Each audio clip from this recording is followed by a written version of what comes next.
So with Liz Babbs, who's about to have a new book released called Celtic Treasure. Liz is the creative voice of ancient Christianity. Yeah, it makes me sound 100 though, doesn't it? Liz, tell us about your new book. It's called Celtic Treasure, and it unearths the riches of Celtic Christianity.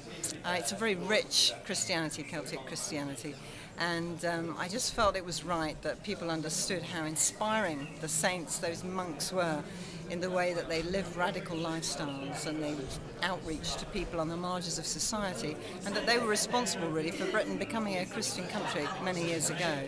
But they were very in touch with creation, with simplicity, with hospitality and vulnerability, availability, celebration. They lived rich lives, and they encouraged the people around them to do the same, but to find God in the ordinary, in the everyday.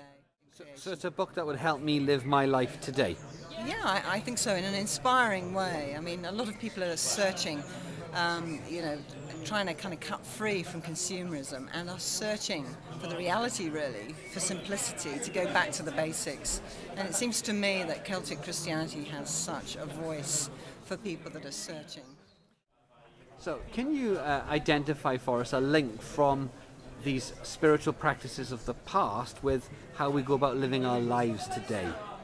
I think living radically, caring for the environment as we were told to in Genesis, but also the God of the detail, having God in the ordinary and the detail of people's lives. They used to pray before milking the cow, before eating, before schmoring the fire, as they called it, and we can live like that too, making prayer a woven part of our daily lives, just through the emails we send, the way we Twitter or use Facebook, or the way we work.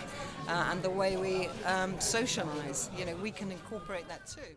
So if I was somebody who was just becoming aware of the spiritual and thinking about how I was to integrate it into my life, your book would connect with where I was? Absolutely, yes. It's meant to be an introduction, really, to Celtic spirituality. So it's very accessible, it's got lots of colour, and it's been beautifully produced, very richly produced, with colour photography, and I've written some special prayers and poems in there, as well as quoting some of the great saints. Liz, where could we find a copy of your book if we were looking for one? Well, my website, www.lizbabbs.com, but also through Amazon or any shop.